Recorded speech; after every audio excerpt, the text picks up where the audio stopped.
So tell us about your whole drag career. And I think you have some habits about, drag in general. Yeah, so I guess I started drag about 15 years ago.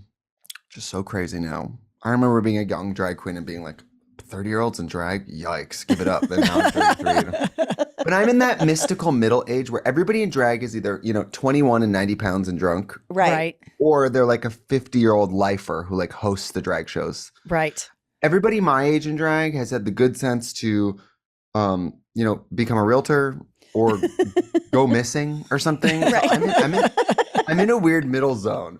But I've been doing drag 15 years. I started in Milwaukee, and I had local shows around like Chicago, Madison, kind of running around doing Trixie. And when I kind of unlocked the concept of like this kind of doll character, it all kind of just clicked for me. And then of course, skip ahead to I auditioned. I got fired from my job at the mall, and I had all this extra time, so I auditioned for RuPaul's Drag Race, and that's when I luckily kind of got a big break there. And it all just snowballed. And then I started working with Katya doing our YouTube series and Bold and Beautiful, our podcast, and our show on Netflix. And I have the job you guys have. You just sit and talk crazy to your friend. I know. It's so fun.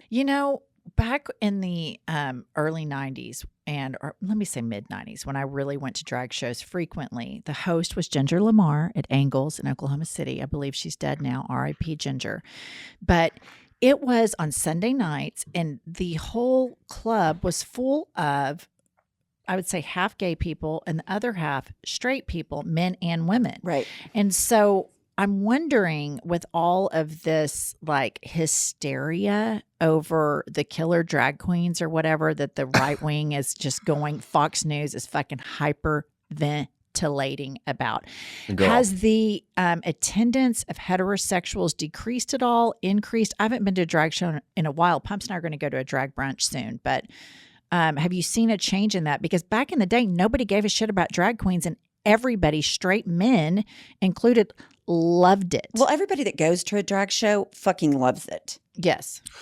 We're all just there to have fun. And you know what's heartbreaking about all this is this art form that I've dedicated my life to is being used as like a scapegoat, right? It's the same thing with like women's bodies or abortion. It's not that these people care. It's that they look at a big rubric of topics and they go, which one will actually get these people to vote? Which one is the scariest? Which one can be inflated and distorted the most extreme way? And there's nothing underhanded about drag. All the drag queens don't get together over like a map and talk about how we're gonna, abduct children. Like, it's all so made up. In fact, I'm just gonna say it. I got into drag not because I wanted to fraternize with fucking children. Right. So for somebody like me, and like, when you Google drag queen, guess whose picture comes up?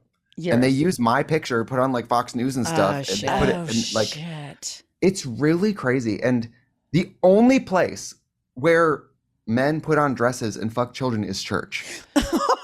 You're exactly right, Trixie. I love drag. I'm going to say it. Y'all can record it forever and tell everyone. Drag's not that cool or that important. Drag is not worth the airtime of the news, of politicians, of taxpayer money. Right. Because drag is not as thought out. I work with drag queens. These are unintelligent whores. They're not masterminds. There's nothing behind the curtain. Like, it's just some guy or, whoever, women, whoever, in an outfit singing a little song so that you have something to drink wine and watch. Like, it's that elevated, and that is it. It's so fun. It's like you said, everything about it's fun. It's not political at all. The attacking of drag queens is the biggest low-hanging fruit that they could grab onto. And it's also like right now the number one killer of children in the United States are guns. The number one molester of children are these religious institutions. And so, but by all means, let's talk about men that really probably the majority are not huge lovers of children. Pumps and I both fucking hate kids. And we have 5 between us. So, I mean, it's not like, Shout out to the kids listening. Shout out to the kids. Shout out to the kids.